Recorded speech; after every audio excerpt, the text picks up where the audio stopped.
नमस्कार। रिपोर्ट राजस्थान में आप सभी का स्वागत है। आपके साथ मैं हूं कुलदीप। बुलेटिन की शुरुआत करते हैं बड़ी खबरों के साथ।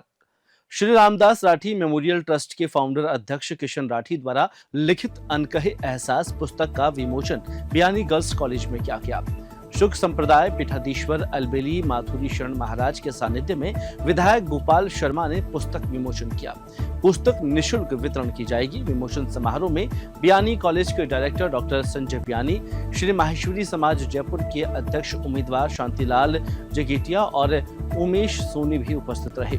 किशन राठी ने बताया कि इस पुस्तक का वितरण निःशुल्क होगा, जिसमें राठी अब तक 8 पुस्तकें लिख चुके हैं। यह उनकी 9वीं पुस्तक है। यह उनका तीसरा सार्वजनिक विमोचन समारोह था। इस पुस्तक में 101 पारिवारिक और सामाजिक रिश्तों पर आधारित कविताओं का संग्रह है, जिसमें पाठक अपनी भावनाओं को आसानी से महसूस कर सकेंगे।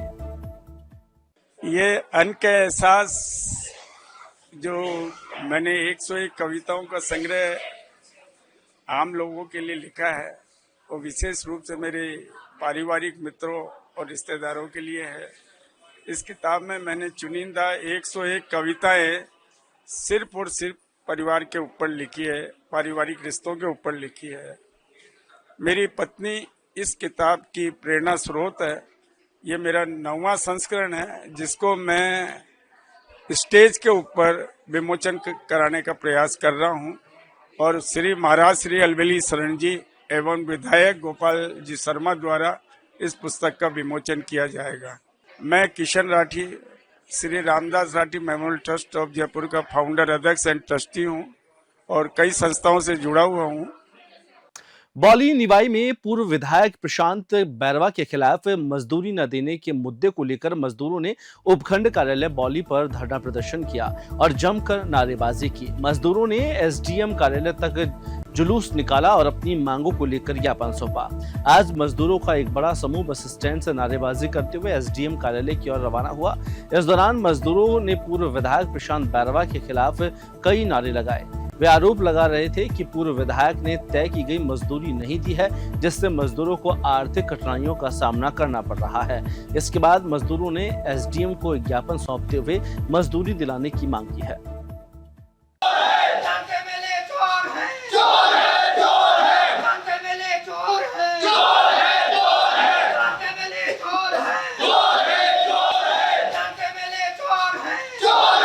गया प्रशांत बैरवा कम से कम गरीब लोगों के 2.5 करोड़ की लेनदानी बकाया है। गरीब लोगों का पैसा नहीं दे रहा, सब लोग परेशान है। गरीब लोगों का पैसा खाने की वजह से आज ज्ञापन देना पड़ा। सब गरीब लोग परेशान है। किसी की गरीब लोगों की मजदूरी खा गया। एसडीएम साहब से क्या मांग है? गरीब लोगों को पैसा दिलाना, हम गरीब लोगों को पैसा मिले। मजदूरी का पैसा नहीं आ रहा, पेट्रोल डीजल का पैसा नहीं आ रहा, पेट्रोल डीजल पंपों का पैसा खा गया, गरीब मजदूरों का पैसा खा गया। तो उसको जो है संबंधित विभाग को यहाँ से इसकी प्रतिनिधि के साथ में जो लेंगे आवश्यक। बौली थाना क्षेत्र में ग्राम पंचायत थड़ोली के पहाड़ी क्षेत्रों में पिछले 1 सप्ताह से पैंथर का मूवमेंट देखा जा रहा है। इससे पूरे इलाके में दहशत का माहौल बन गया। इस मुद्दे पर पंचायत प्रशासन, धरतीराज गुर्जर और ग्रामीणों ने उच्च अधिकारियों से पैंथर के रेस्क्यू की मांग की थी। इस पर वन अधिकारी भूपेंद्र सिंह के नेतृत्व में वन रक्षक टीम ने पैंथर की तलाश शुरू की। उच्च अधिकारी के निर्देश पर वन विभाग की टीम ने क्षेत्र में सर्च ऑपरेशन शुरू किया। पैंथर के मूवमेंट का पता लगाने के लिए पूरे इलाके का निरीक्षण किया और इस दौरान पाया कि पैंथर का मूवमेंट आसपास के इलाकों में लगातार बन रहा है। सर्च ऑपरेशन के बाद वन विभाग की टीम ने पैंथर को पकड़ने के लिए एक पिंजरा पहाड़ी क्षेत्र में लगाया है। नागौर सांसद हनुमान बेनीवाल डीडवाना दौरे पर रहे। इस दौरान उन्होंने जिला विकास समन्वय और निगरानी समिति की महत्वपूर्ण बैठक ली। इस बैठक में मकराना विधायक जाकिर हुसैन गैसावत और जिला कलेक्टर महेंद्र खड़गावत, जिला प्रमुख भागीरथ चौधरी समेत जिले भर की विभिन्न विभागों के अधिकारी मौजूद रहे। बैठक के दौरान सांसद बेनीवाल ने विभिन्न विकास मुद्दों और कार्यों को लेकर योजनाओं और जन समस्याओं पर विस्तार से चर्चा की। उन्होंने अधिकारियों से विभाग पर फीडबैक लिया और जनता की समस्याओं का तत्काल समाधान करने के निर्देश दिए। बेनीवाल ने कहा कि यदि विकास योजनाओं को लंबित रखा जाता है तो यह किसी भी सूरत में बर्दाश्त नहीं किया जाएगा। राजस्थान नर्सिस एसोसिएशन एकीकृत द्वारा डीग जिला अध्यक्ष पद के लिए चुनाव आयोजित किया गया, जिसमें प्रेमराज कामा डीग और गणेश कसाना ने भाग लिया। चुनाव में गणेश कसाना ने भारी मतों से विजय प्राप्त की। अपनी जीत पर खुशी जताते हुए गणेश कसाना ने कहा कि यह डीग जिले की नर्सिस स्टाफ के समस्त हितों के लिए कार्य करेंगे और अपनी समस्याओं को प्राथमिकता देंगे। साथ ही इस चुनावी अवसर पर राजेश सिंह, सुरेंद्र सिंह और अन्य गणमान्य व्यक्ति भी मौजूद रहे, जिन्होंने चुनाव प्रक्रिया को सुचारू रूप से संपन्न कराने में सहयोग किया। राजस्थान के चित्तौड़गढ़ जिले में हुई मूसलाधार बारिश ने जनजीवन अस्त व्यस्त कर दिया। जिले में भारी बारिश से नालों और झरनों का जलस्तर लगातार बढ़ रहा है, जिससे जानमाल को हानि हुई है। बारिश से एक तरफ जहां मौसम सुहाना हो गया है, वहीं किसानों के चेहरे भी खिल उठे हैं। अब तक जिले में करीब 392.36 mm बारिश हो चुकी है। बस्सी, गगरार, डूंगला और कपासन समेत कई क्षेत्रों में मध्यम से भारी बारिश रिकॉर्ड की गई है। जलाशयों और बांधों में जलस्तर में उल्लेखनीय वृद्धि देखी गई है। महिला पुलिस थाना जैसलमेर ने दुष्कर्म के एक प्रकरण में 2 आरोपियों को गिरफ्तार किया है। यह कार्रवाई पुलिस अधीक्षक सुधीर चौधरी के नेतृत्व में की गई है। जानकारी के मुताबिक प्रार्थी ने महिला थाना में जैसलमेर में रिपोर्ट पेश की थी, जिसमें उसने बताया कि भवानी सिंह और महेंद्र सिंह ने उसके साथ दुष्कर्म की वारदात को अंजाम दिया था। रिपोर्ट के आधार पर पुलिस ने प्रकरण दर्ज कर मामले की जांच शुरू की। इस मामले में जांच की जिम्मेदारी पुलिस उपाधीक्षक SC/ST सेल जैसलमेर को सौंपी गई थी। जांच के दौरान मुलजिमान को गिरफ्तार कर लिया है और मामले की आगे की कार्रवाई की जा रही है। नगर परिषद प्रतापगढ़ में व्याप्त भ्रष्टाचार, पक्षपात और कार्यप्रणाली में गड़बड़ियों को लेकर कांग्रेस के पार्षदों और कार्यकर्ताओं ने नेता प्रतिपक्ष सुनील गुर्जर के नेतृत्व में जिला कलेक्टर को 15 सूत्रीय मांगों का ज्ञापन सौंपा। ज्ञापन में कांग्रेसी पार्षदों ने आरोप लगाया कि नगर परिषद में विभिन्न योजनाओं का संचालन पूरी तरह से अपारदर्शी हो गया है। उन्होंने कहा कि परिषद में चहेती फर्मों को लाभ पहुंचाने के लिए नियमों की खुलेआम अवहेलना की जा रही है, जिससे कार्यों में पक्षपात और भ्रष्टाचार का माहौल बन गया है। कांग्रेस ने निष्पक्ष जांच की मांग करते हुए आरोप लगाया है कि मौजूदा प्रशासन की कार्यप्रणाली भ्रष्टाचार को बढ़ावा दे रही है और आम जनता को इसका खामियाजा भुगतना पड़ रहा है। पाली में इंद्रदेव ने श्रावण के पहले सोमवार पर इतना पानी बरसाया कि पूरा शहर पानी पानी हो गया।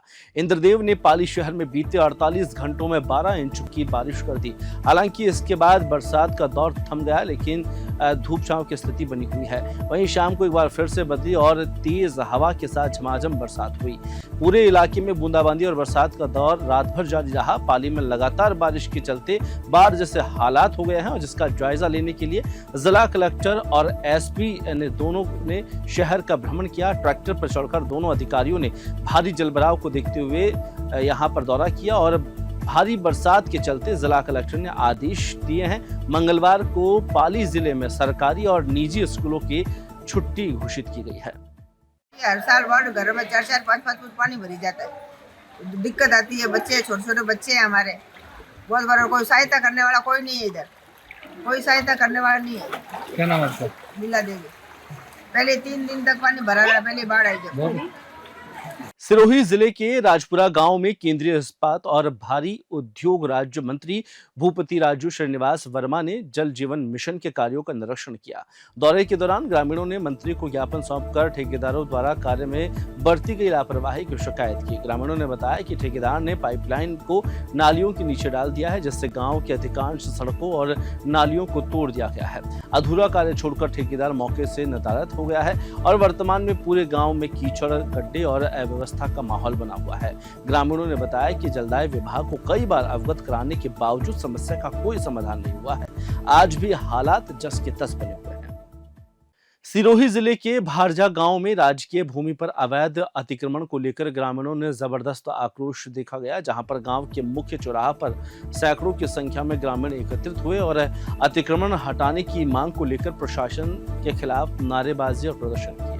ग्रामीणों का कहना है कि प्रशासन द्वारा अतिक्रमणकारियों पर प्रभावी कार्रवाई न की जा रही है, जिसके चलते आक्रोश और बढ़ गया है। ग्रामीणों ने प्रशासन को चेतावनी दी है कि यदि जल्द ही अतिक्रमण पर कार्रवाई नहीं की गई तो वे उग्र प्रदर्शन करेंगे, जिसके लिए मजबूर हो सकते हैं। मामला गंभीर होता जा रहा है और ग्रामीणों की मांग है कि राजकीय भूमि पर हुए अवैध अतिक्रमण को हटाया जाए और दोषियों के खिलाफ सख्त कदम उठाए जाए।